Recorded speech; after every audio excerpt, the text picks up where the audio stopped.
Assalamualaikum warahmatullahi wabarakatuh.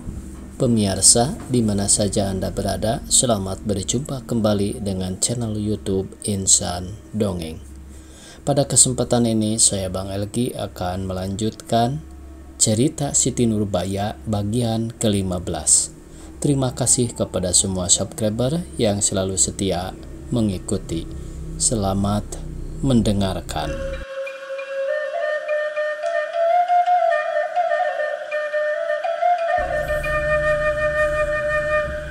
Dengarlah pantun ini, encik amat mengaji tamat, mengaji Quran di waktu fajar, biar lambat asal selamat, tidak lari gunung dikejar.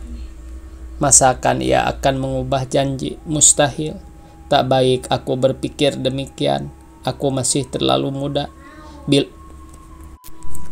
Bila ia kelak telah menjadi dokter, umurku telah 22 tahun, barulah baik aku bersuami. Sesungguhnya tak baik kawin muda-muda. Lihatlah Putri Alia yang dikawinkan oleh orang tuanya tatkala ia berumur 13 tahun. Badannya tak dapat besar lagi dan anaknya telah 5 orang mati-mati saja. Yang keenam yang hidup rupanya kurang sempurna, badannya lemah sebagai tiada bergaya. Tatkala anak ini telah berumur 2 tahun, masih belum pandai juga ia berjalan, dan berkata-kata pun rupanya susah. Samsu kecilku kelak tak boleh sedemikian, harus sehat dan kukuh badannya supaya boleh menjadi orang yang sempurna. Sesungguhnya tak baik mengawinkan anak, tak baik bagi badannya, dan tak baik pula lagi keturunannya. Tentu saja masakan biji yang belum sempurna tua jika ditanam dapat tumbuh menjadi pohon yang besar dan baik, yang menghasilkan buah yang banyak dan besar-besar? Tentu tidak.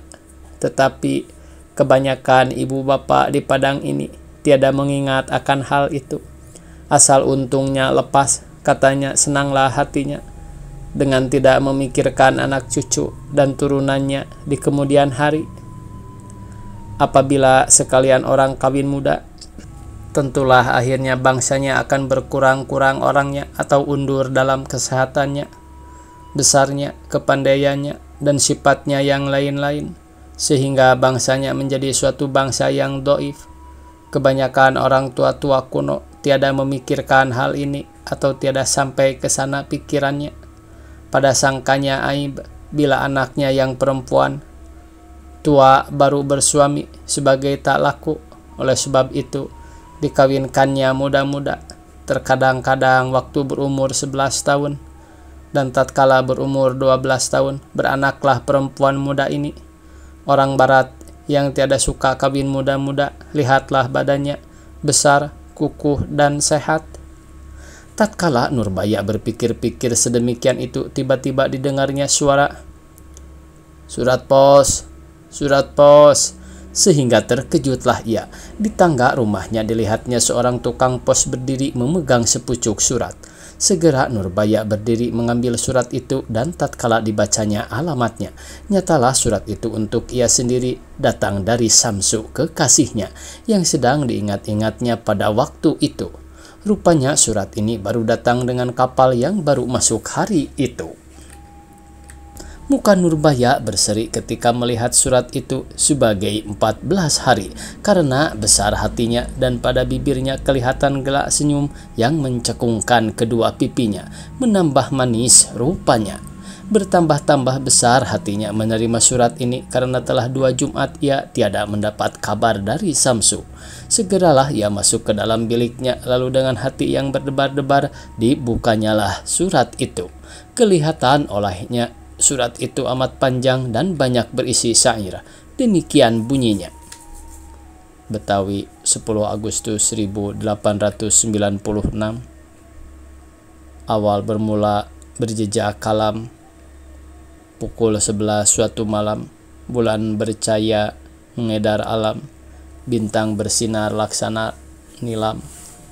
Langit jernih, cuaca terang, kota bersinar terang benderang. Angin bertiup senang menyenang, angin bertiup serang menyerang, ombak memecah di atas karang. Awan berarak berganti-ganti, cepat melayang tiada berhenti, menuju selatan tempat yang pasti, sampai ke gunung lalu berhenti. Udara tenang, hari pun tenang, sunyi senyap bukan sebarang. Murai berkicau di kayu arang, merayu hati dagang seorang. Guntur menderu mendayu-dayu, pungguk merindu di atas kayu. Hati yang riang menjadi sayu, pikiran melayang ke tanah Melayu. Angin bertiup bertalu-talu, kalbu yang rawan bertambah pilu. Hati dan jantung berasa ngilu, bagai diiris dengan sembilu. Tatkala angin berembus tenang, adik yang jauh terkenang-kenang, air di mata jatuh berlinang, lautan Hindia hendak direnang. Jika dipikir diingat-ingat, arwah melayang terbang semangat, tubuh gemetar terlalu sangat, kepala yang sejuk berasa hangat. Betapa tidak jadi begini, ayam berkokok di sana sini, disangka jiwa permata seni, datang menjelang kakanda ini. Disangka adik datang melayang, mengobat kakanda mabuk kepayang, hati yang sedih berasa riang, kalbu yang tetap rasa tergoyang. Lipur segala susah di hati, melihat adikku emas sekati, datang menjelang abang menanti, dagang yang merindu bagaikan mati. Silakan Gusti Mas Tempawan, sila mengobat dagang yang rawan, penyakit hebat tidak berlawan, sebagai kayu penuh cendawan. Silalah adik, silalah Gusti, sila mengobat luka di hati. Jika lambat adik obati, tentulah abang pana dan mati. Tatkala sadar hilang ketawa, dagang seorang di tanah Jawa, rasakan hancur badan dan nyawa, nasib rupanya berbuat kecewa. Di sana teringat badan seorang, jauh dirantau di tanah seberang, sedih hati bukan sebarang, sebagai manik putus pengarang. Tunduk menangis, tercita-cita, jatuh mencucur air mata, lemah segala sendi anggota. Rindukan adik Mas Juwita, teringat adik Mas Sekati, kanda mengeluh tidak berhenti. Rindu menyesak ke hulu hati, rasa mencabut nyawa yang sakti. Terkenang kepada masa dahulu, 3 bulan yang telah lalu, bergurau senda dapat selalu, dengan adikku yang banyak malu. Sekarang kakanda seorang diri, jauh kampung halaman negeri, duduk bercinta sehari-hari, kerja lain tidak dipikiri. Tetapi apa hendak dikata, sudah takdir Tuhan semesta, sebilang waktu duduk bercinta kepada adikku Mas Juwita. Setelah jauh sudahlah malam, kakanda tertidur di atas tilam, bermimpi adik permata nilam, datang melipur gundah di dalam. Datangnya itu seorang diri, tidur berbaring di sebelah kiri, kakanda memeluk intan baiduri, dicium pipi kanan dan kiri. Tiada berapa lama antara, abang terbangun dengan segera, dilihat badan sebatang kara, hati yang rindu bertambah lara. Suling kiranya berbuat olah, badan yang sakit bertambah lelah, lalu mengucap astagfirullah, begitulah takdir kehendak Allah. Tetapi apa hendak dibilang, sudahlah nasi untung yang malang, petang dan pagi berhati malang, menanggung rindu beremuk tulang. Walaupun sudah nasib begitu, tiada kanda berhati mutu, serak takdir Tuhan yang satu, duduk bercinta sebilang waktu. Jauh malam hampirkan siang, mataku tidak hendak melayang, di ruang mata adik terbayang, hati dan jantung rasa bergoyang. Ayam berkokok bersahut-sahutan, di sebelah barat, timur, selatan, hatiku rindu bukan buatan, kepada adikku permata intan. Di situ terkenang ibu dan bapak, adik dan kakak segala rupa, handai dan tolan, kaya dan papa, timbul di kalbu tiada lupa. Begitulah nasib dirantau orang, susah ditanggung badan seorang, sakit bertenggang bukan sebarang, sebagai terpijak duri di karang. Setelah siang, sudahlah hari. Berjalan kakanda kian kemari, tak tahu apa akan dicari. Bertemu tidak kehendak diri. Diambil kertas, ditulis surat. Santi tubuh badan yang larat. Uraian nasib untung melarat kepada adikku di Sumatera Barat. Dawat dan kalam dipilih jari, dikarang surat di dini hari. Santi kakanda datang sendiri ke pangkuan adik, wajah berseri. Aduhai adikku, Indra bangsawan, salam kakanda dagang yang rawan. Sepucuk surat jadi haluan, ke atas ribaan emas tempawan. Mendapatkan adik paduka suri, cantik manis intan baiduri. Di Padang konon namanya negeri, duduk berdiam di rumah sendiri. Jika kakanda puri dan mambang, tentulah segera melayang terbang, menyeberang lautan, menyongsong gelombang, mendapatkan adik kekasih abang, menyerahkan diri kepada adinda, tulus dan ikhlas di dalam dada. Harapan kakanda jangan tiada, mati di pangkuan bangsawan muda. Adikku Nurbaya Permata Delima, dengan berahi sudahlah lama. Hasrat di hati ndak bersama dengan adikku mahkota 5. Ndak bersama rasanya cita dengan adikku Mas Juwita. Jika ditolong sang dewata, di dadalah jadi tajuk mahkota. Tajuk mahkota jadilah tuan, putri kuning sangat cumbuan, menjadikan abang rindu dan rawan, laksana orang mabuk cendawan. Adikku bunga kembang setangkai, harum bunga jika dipakai, cantik sebagai putri di Turkai, bagaikan gambar beremas bingkai. Kakanda laksana bunga bertadah, memberi kuntum ia permudah. Tidak diingat akhir dan sudah, asal beroleh permata indah. Karena menurut cinta di hati, asyik berahi punya pekerti. Sungguh pun hidup rasakan mati, baru sekarang kanda mengerti. Dendam berahi sudahlah pasti, Tuhan yang tahu rahasia hati. Kakanda bercinta rasakan mati, tidak mengindahkan raksasa sakti. Siang dan malam duduk bercinta kepada adikku Mas Juwita. Tiada hilang di hati mata, adik selalu di dalam cipta. Jiwaku manis Nurbaya Siti, putih kuning emas sekati. Tempat melipur gundah di hati, angin berdua sampaikan mati. Tidaklah belas dewa kencana, memandang kanda dagang yang hina. Maka tak kenyang tidur tak lena, bercintakan adik muda tercinta. Rindukan adik paras yang gambang, siang dan malam berhati bimbang. Cinta di hati melayang sebagai kumbang, laksana perahu dalam gelombang. Setiap hari berduka cita, terkenang adinda Mas Juwita. Sakit tak dapat lagi dikata, sebagai bisul tidak bermata. Tiada dapat kakanda katakan, asyik berahi tak terperikan. Adik seorang kakanda idamkan, tiada putus kakanda rindukan. Rusaklah hati kanda seorang, rindukan paras intan di karang. Dari dahulu sampai sekarang, sebarang kerja rasa terlarang. Pekerjaan lain tidak dipikiri, karena rindu sehari-hari. Tiada lain keinginan diri, ndak bersama intan baiduri. Aduhai adik Siti Nurani, teruslah baca suratku ini. Teruslah baca suratku ini, ilmu mengarang sudahlah pani. Disambung syair surat begini. Tatkala Nurbaya membaca syair ini, berlinang-linanglah air matanya, karena untungnya pun sedemikian pula. Adikku Nurbaya, demikianlah bunyi surat itu ketika terus dibaca oleh Nurbaya.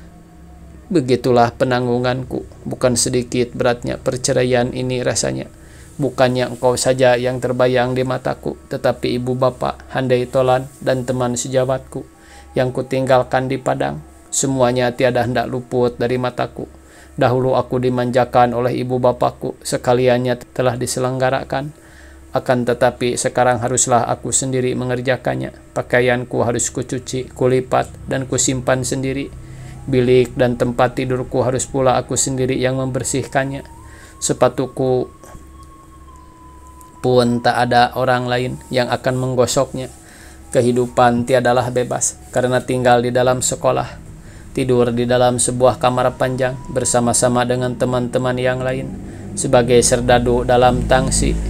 Hanya akulah yang dapat sebuah kamar, sebab tak cukup di tempat yang biasa bersama teman-teman yang lain. Pukul 10 malam haruslah tidur, tak boleh bercakap-cakap atau mengerjakan pekerjaan yang lain. Pukul 6 pagi haruslah bangun, setelah makan sekolah pun mulai pukul 8. Pelajaran tiada sebagai di sekolah kita di Padang, karena sekaliannya diserahkan kepada yang belajar sendiri. Bila hendak pandai, rajin-rajinlah. Jika tidak tahu sendiri, pukul 1 berhentilah sekolah. Akan tetapi terkadang-kadang petang hari masuk pula. Sesungguhnya aturan ini baik, karena dengan demikian dapatlah kami belajar hidup sendiri.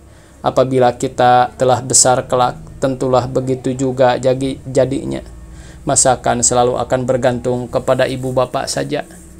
Sungguh pun demikian bagiku yang belum biasa hidup sedemikian berat rasanya.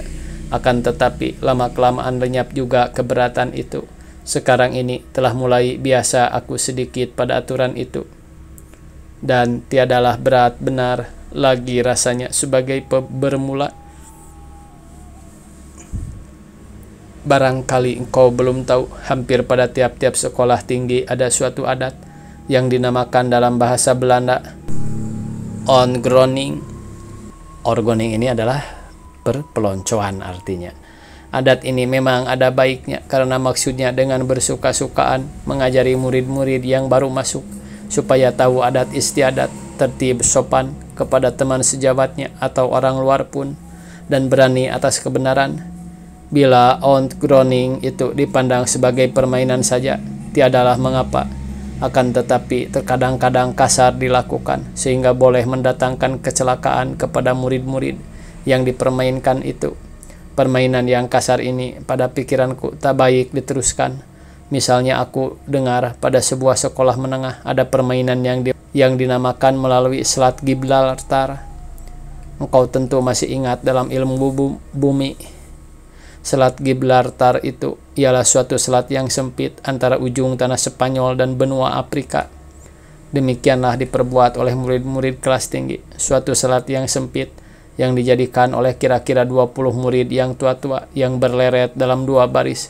Sekalian murid baru haruslah berjalan seorang-seorang melalui selat ini, dan tiap-tiap murid kelas tinggi yang berdiri itu meninju dan menyepak murid-murid baru ini, sehingga ia tertolak dari kanan ke kiri dan dari kiri ke kanan sampai keluar dari selat siksaan itu.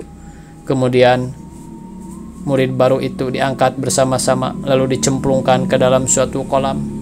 Apakah faedahnya permainan yang kasar serupa ini? Istimewa pula sebab ia boleh mendatangkan bahaya. Tambahan lagi, pada sang kaku, dengan demikian murid-murid itu jadi bermusuh-musuhan dan berdendam-dendaman. Misalnya seorang anak Sunda yang kurang suka kepada anak Jawa, atau yang telah mendapat siksaan dari orang anak Jawa. Tatkala ia mula-mula masuk, menaruh dendam dalam hatinya dan berniat hendak melepaskan dendamnya kelak kepada anak Jawa.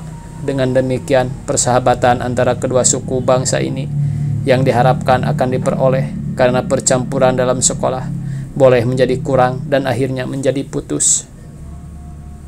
Untunglah permainan yang kasar itu tak ada pada sekolah kami, dan sekalian aturan ongroning pada sekolah ini sesungguhnya permainan atau sesuatu yang memberi faedah.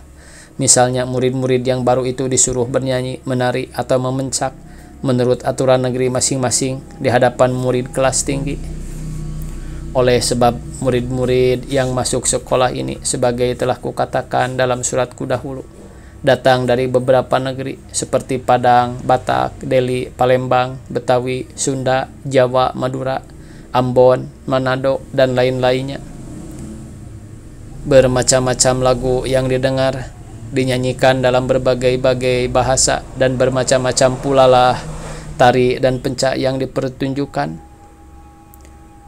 Oh, waktunya habis pemirsa. Dicukupkan sekian, semoga esok kita bisa berjumpa kembali.